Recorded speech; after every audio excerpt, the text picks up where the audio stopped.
Gaya hedon Pak Sutri bobol dana bank BUMN BSD Tangerang 5,1 miliar rupiah, beli Mercy dan barang mewah.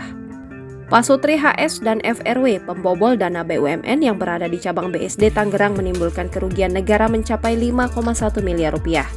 Diketahui HS membuat 41 KTP palsu untuk membobol dana bank BUMN tersebut sebanyak 5,1 miliar rupiah selama 1 tahun dari 2020 sampai 2021. Uang hasil bobolan 5,1 miliar rupiah diketahui digunakan untuk bergaya hedon dengan berbelanja barang-barang mewah dan branded. Hal itu diungkap oleh Kepala Kejati Banten Didi Farhan Ali Syahdi. Kan kartu kredit dibelanjakan sama dia untuk membeli tas konsumsi pribadi, tidak menutup kemungkinan dia beli tas branded terus dijual lagi, karena kartu kredit kan nggak bisa tunai, harus dibelanjakan. Kata Kepala Kejaksaan Tinggi Banten, Didi Farhan Ali Syahdi, dilansir dari kompas.com, Kamis 26 Oktober 2023. Kartu kredit itu dia gunakan 200 juta rupiah, 300 juta rupiah, sehingga total kerugian negara adalah 5,1 miliar rupiah. Sambung dia. Selain tas bermerek, FRW, sang istri dan suaminya HS juga membeli mobil mewah merek Mercy dan Honda CR-V. Mobil tersebut kini sudah disita sebagai barang bukti oleh penyidik. Namun kedua tersangka belum dikenakan pasal tindak pidana pencucian uang.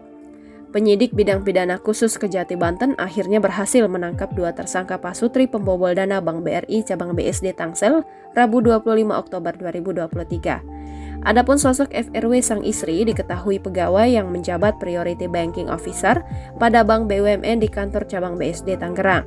PBO berperan untuk melayani dan membuat kartu kredit prioritas. Karena itu, aksinya membobol dana bank pun mudah.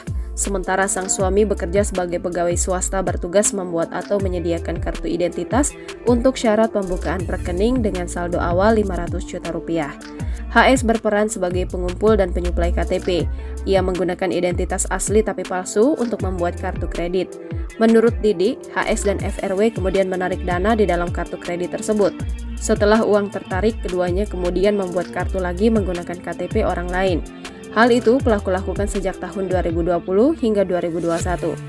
Kedua tersangka ditangkap pada Rabu 25 Oktober 2023. Pukul 17.00 waktu Indonesia Barat di Villa Cinere Max Extension, Ciputat Timur, Tangerang, Banten. Mereka telah ditahan di Rutan Serang dan akan dikenakan pasal 2 ayat 1 dan pasal 3 JO pasal 18 Undang-Undang RI nomor 31 tahun 99 tentang Tipikor JO pasal 55 ayat 1 KUHP.